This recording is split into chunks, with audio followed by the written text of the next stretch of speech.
नमस्कार, मैं अर्चना पांडे आप सभी का स्वागत करती हूँ। आज हम ऊंचाई कविता जो कि अटल बिहारी वाजपेयी द्वारा रचित है उस पर चर्चा करेंगे। यह अटल बिहारी वाजपेयी की एक प्रसिद्ध कविता है। तो आइए सबसे पहले हम अटल बिहारी वाजपेयी के बारे में जानते हैं। श्री अटल बिहारी वाजपेयी का जन्म 25 दिसंबर 1924 को ग्वालियर मध्य प्रदेश में हुआ था। इनके पिता पंडित कृष्ण बिहारी स्वयं एक कवि थे। अटल जी एक साथ कवि, गीतकार, मुक्तक छंदों के रचनाकार, वरिष्ठ नेता तथा व्यंगकार भी थे। ये एक प्रखर वक्ता होने के साथ साथ एक सहृदय कवि थे। इनका निधन 16 अगस्त 2018 को हुआ। तो आइए हम ऊंचाई कविता पर चर्चा करते हैं। ऊंचाई एक बहुत ही सुंदर कविता अटल बिहारी वाजपेयी जी ने लिखा है, जो कि हमें बहुत ही सीख देती है हमारे जीवन में।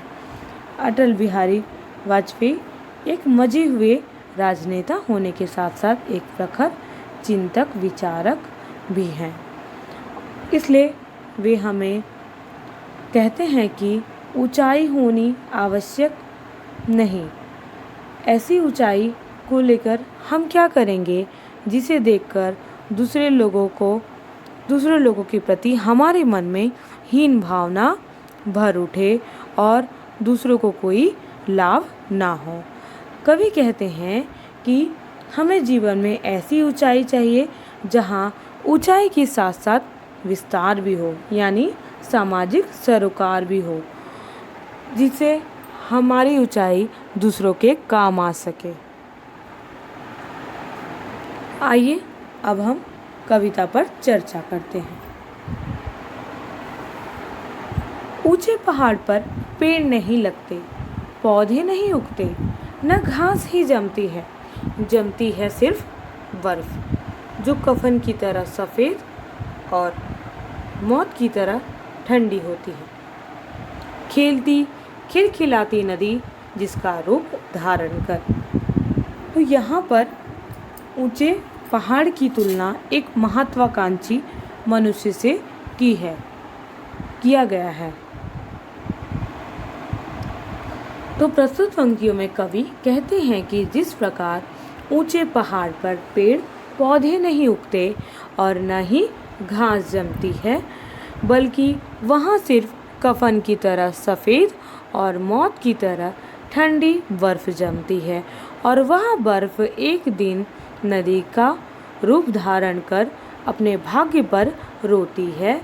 ठीक उसी प्रकार कवि ने यहाँ पर महत्वाकांक्षी मनुष्य की तुलना करते हुए वे बताते हैं कि ठीक उसी प्रकार यदि मनुष्य अपने महत्वाकांक्षी के ऊंचे पहाड़ पर चढ़ जाता है तो वह वहाँ मानवता, दया भावना जैसी भावनाएं नहीं उगती है, बल्कि बर्फ की तरह अहंकार जम जाता है, और एक दिन वही अहंकार रूपी बर्फ अपने भाग्य पर रोता है।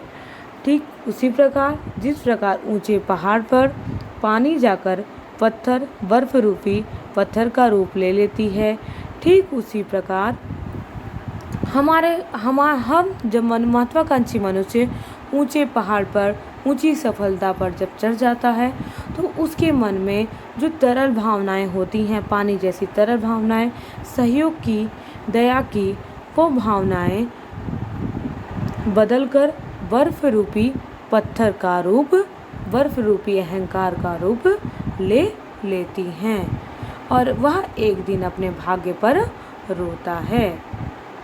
तो आइए अब हम बढ़ते हैं दूसरे अनुच्छेद की तरफ।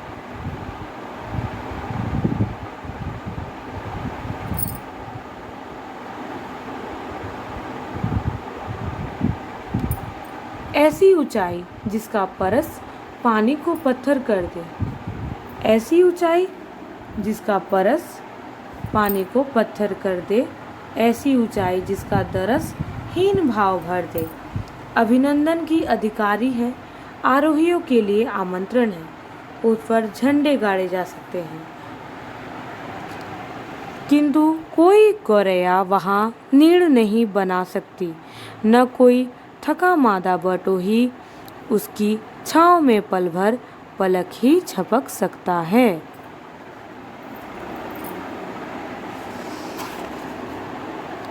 अब यहाँ पे आरोही यो एक शब्द है जिसका अर्थ होता है जो पर्वत पर चढ़ने वाले लोग को आरोही कहा जाता है, और आमंत्रण यानी बुलावा।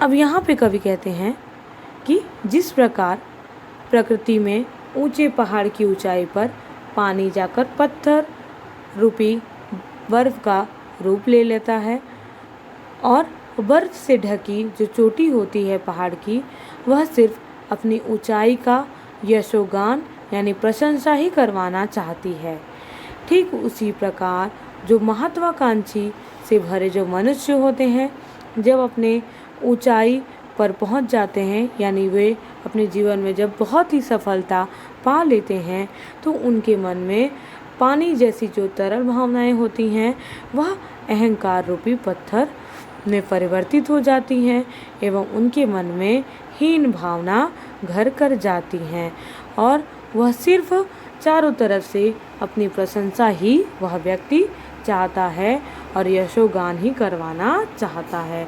यानी कहने का मतलब यह है कि जैसे ही मनुष्य को ऊंचाई रूपी सफलता का दर्शन होता है और स्पर्श मात्र से ही ऊंचाई के स्पर्श मात्र से ही वह व्यक्ति के मन में जो पानी जैसी जो तरल भावनाएं होती हैं वह अहंकार रूपी पत्थर का रूप धारण कर लेती हैं, एवं वह व्यक्ति सिर्फ अपना यशोगान एवं प्रशंसा ही चाहता है।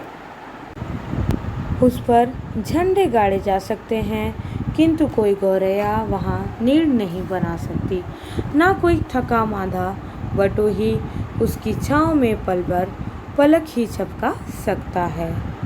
तो यहाँ पे कवि कहते हैं कि जिस प्रकार ऊंचे पहाड़ पर झंडे गाड़े जा सकते हैं, लेकिन उस पहाड़ पर कोई गौरैया अपना घोंसला नहीं बना सकती, और न ही कोई थका मादा राही बटोही वहाँ जाकर विश्राम ही कर सकता है, ठीक उसी प्रकार महत्वाकांक्षी ऊंचे पहाड़ पर जब कोई व्यक्ति चढ़ जाता है, सम्मान तो पा सकता है वह, लेकिन उसके सामने कोई सामान्य मनुष्य जाकर अपनी समस्या नहीं बता सकता, और न ही उससे कोई सहायता ही वह मांग सकता है या उम्मीद ही कर सकता है, क्योंकि उसकी ऊंचाई सिर्फ देखने मात्र की है।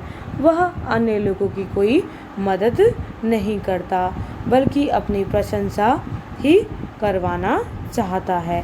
यानी ऊंचाई सिर्फ देखने के लिए है, किसी भी व्यक्ति की सहायता के लिए उसकी ऊंचाई नहीं है।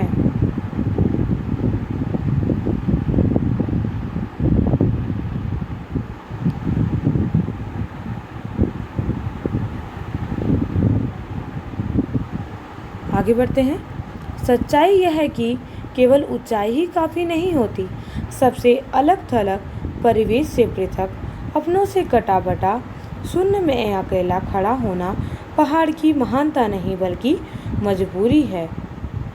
ऊंचाई और गहराई में आकाश पाताल की दूरी है। तो कवि कहते हैं कि पहाड़ की महानता केवल उसकी ऊंचाई में नहीं होती, क्योंकि वह सबसे अलग थलग परिवेश में सबसे अलग अपनों से कटा अकेला खड़ा है, जो उसकी महानता नहीं बल्कि क्या है, उसकी मजबूरी है। आकाश और पाताल के बीच वह ऊंचा पहाड़ खड़ा होकर भी अकेला रहता है, ना वह आकाश का ही हो पाता है ना ही पाताल का ही वो हो पाता है, तो उसकी ऊंचाई किसी काम की नहीं। वह इतना ऊंचा होकर भी आज पूरे परिवेश से कटकर अलग खड़ा रहता है। ठीक उसी प्रकार महत्वाकांक्षी रूपी ऊंचे पहाड़ पर चढ़ने से मनुष्य की महानता ही नहीं बल्कि उसकी मजबूरी है, क्योंकि वहां पहुंचने पर मनुष्य अपने रिश्तेदारों, अपने परिवार से अलग हो जाता है और वह अकेले परिवेश में अपना जीवन यापन करता है। इसलिए कवि कहते हैं कि जो मनुष्य जितना ऊंचा होता है वह उतना ही अकेलेपन का शिकार हो जाता है। वह स्वयं अपने सुख दुख समस्या को ढोता है एवं पूरे परिवेश से वह कटा अलग थलग हो जाता है। तो यह उसकी महानता नहीं बल्कि उसकी क्या है, मजबूरी है, ठीक उस पहाड़ की भांति। तो आइए आगे बढ़ते हैं। जो जितना ऊंचा उतना एकाकी होता है, जो जितना ऊंचा उतना एकाकी होता है, हर भार को स्वयं ढोता है, चेहरे पर मुस्काने चिपका मन ही मन रोता है। तो आगे कवि कहते हैं कि जो मनुष्य जितना ऊंचाई पर उठता है वह उतना ही अकेलेपन का शिकार होता चला आता है। वह स्वयं ही अपने सुख दुख समस्या को ढोता है। उसके चेहरे पर केवल दिखावटी मुस्कान ही रह जाती है। वह मन ही मन रोता है, अर्थात उसके मन में दुख का बादल छाया रहता है। वह किसी भी से अपने मन की भी बातों को व्यक्त नहीं कर पाता, क्योंकि वह आज इतनी ऊंचाई पर पहुंच गया है कि वहां पर कोई भी मनुष्य उसके सुख दुख को बांटने के लिए नहीं है। तो आइए आगे बढ़ते हैं। जरूरी यह है कि ऊंचाई के साथ विस्तार भी हो, जिससे मनुष्य ठूठ सा खड़ा न रहे और उसे घुले मिले, किसी को साथ ले किसी के संग चले। ठूठ सा का यहाँ अर्थ है बिना डाल पात का सूखा पेड़ या उसका तना। तो यहाँ पे कवि मनुष्य की समस्या का समाधान देते हुए कहते हैं कि मनुष्य को अपने जीवन में सफलता की ऊंचाई के साथ साथ मानवता का भी विस्तार करना चाहिए, एवं जिससे मनुष्य के मन में हीनता की भावना न आए। वह दूसरे लोगों से मिले एवं दूसरे लोगों की सहायता करे तथा दूसरों की समस्या का समाधान भी करे। वे कहते हैं कि ऐसी ऊंचाई किसी काम की नहीं जिसका विस्तार ना रहे, जिसका जमाव हो जाए एक ही जगह। ऊंचाई तो ऐसी होनी चाहिए, ऊंचाई के साथ साथ उसका फैलाव भी होना चाहिए। सिर्फ सफलता एक तरफ ना बढ़कर चारों तरफ फैलनी चाहिए। अगर हम जीवन में सफल हुए हैं तो हमें समाज के अन्य लोगों को भी सफल बनाने में प्रयास करना चाहिए, ना कि उस पेड़ की तरह जो सूखा पेड़ जैसे बिना डाल पात का खड़ा रहता है, ठीक उसी प्रकार मनुष्य को नहीं होना चाहिए, बल्कि हरे भरे पेड़ की तरह अपने जैसे एक पेड़ अपने फल फूल को पत्तों को कुर्बान करके सबका कल्याण करता है, ठीक उसी प्रकार एक सफलता पाए मनुष्य को समाज के अन्य लोगों का भी कल्याण करना चाहिए और मनुष्य से मिलना चाहिए, उनसे घुलना मिलना चाहिए, उनकी समस्याओं को समझना चाहिए और किसी को हर मनुष्य की मदद भी करनी चाहिए। धरती को ऊंचे कद के इंसानों की ज़रूरत है। भीड़ में खो जाना, यादों में डूब जाना, स्वयं को भूल जाना अस्तित्व को अर्थ, जीवन को सुगंध देता है। तो प्रस्तुत पंक्तियों में कवि कहते हैं कि धरती को ऐसे इंसानों की ज़रूरत है जो भीड़ यानी समाज में अपने आप को मिला दे एवं वे स्वयं के बारे में ना सोचकर समाज के अन्य लोगों के बारे में सोचें एवं उनके जीवन को एक अर्थ दे, एक नाम दे एवं अपने साथ साथ औरों के जीवन को भी सुगंधित या सुगंधमय बनाए, जिससे सबका जीवन सफल हो सके। धरती को बौनों की नहीं, ऊंचे कद की इंसानों की ज़रूरत है, इतने ऊंचे कि आसमान छू ले, नए नक्षत्रों में प्रतिभा की बीज बो दे। तो पुनः कवि कहते हैं कि इस धरती और समाज को बौने अर्थात हीन भावना से भरे इंसानों की ज़रूरत नहीं, बल्कि ऊंचे कद के इंसान अर्थात जिस इंसान के मन में दया भावना, मानवता जैसी भावनाएं हों, ऐसी इंसानों की ज़रूरत है जो कि अपने साथ साथ अन्य लोगों का भी कल्याण करे एवं सफलता को पूरे समाज में फैलाए एवं नई प्रतिभा का बीज बोए जो सभी लोगों के काम आए।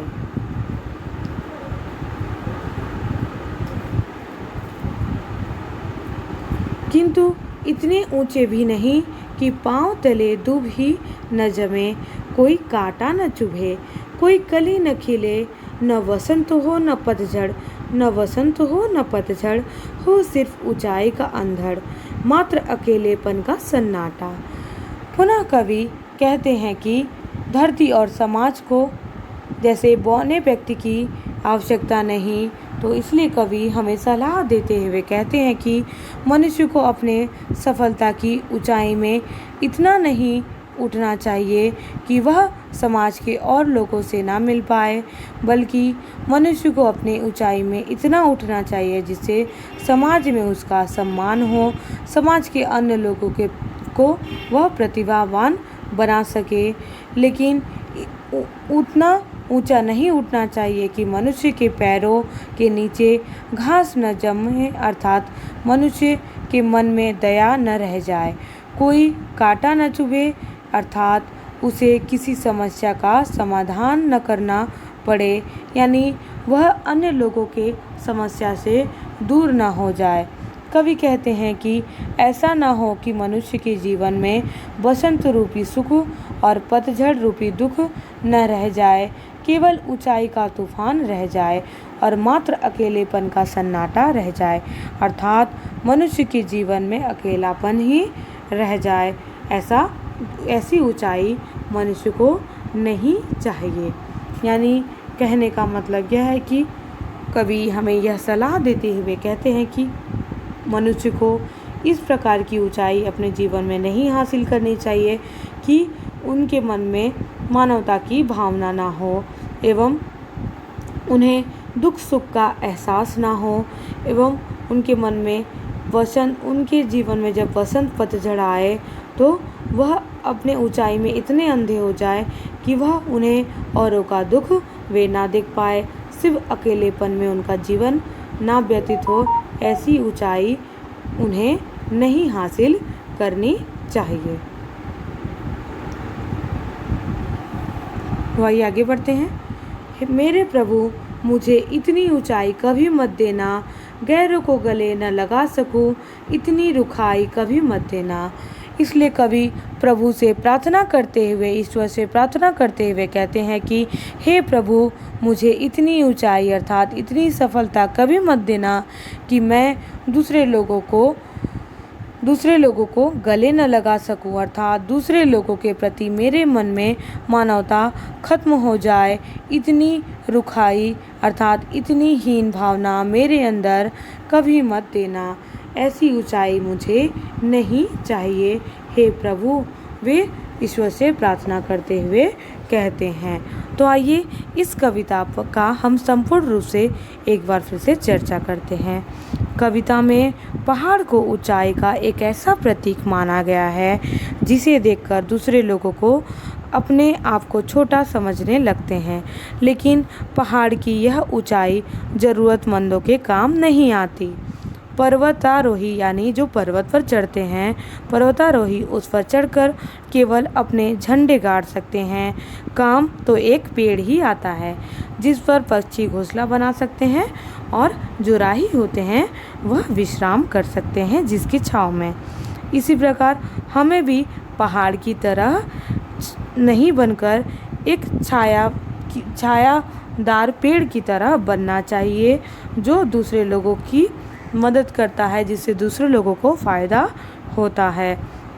एवं कवि हमें यह भी बताना चाहते हैं कि मनुष्य एक क्या है, सामाजिक प्राणी है। समाज में रहकर उसे सब तरह का सुख सहयोग प्राप्त होता है।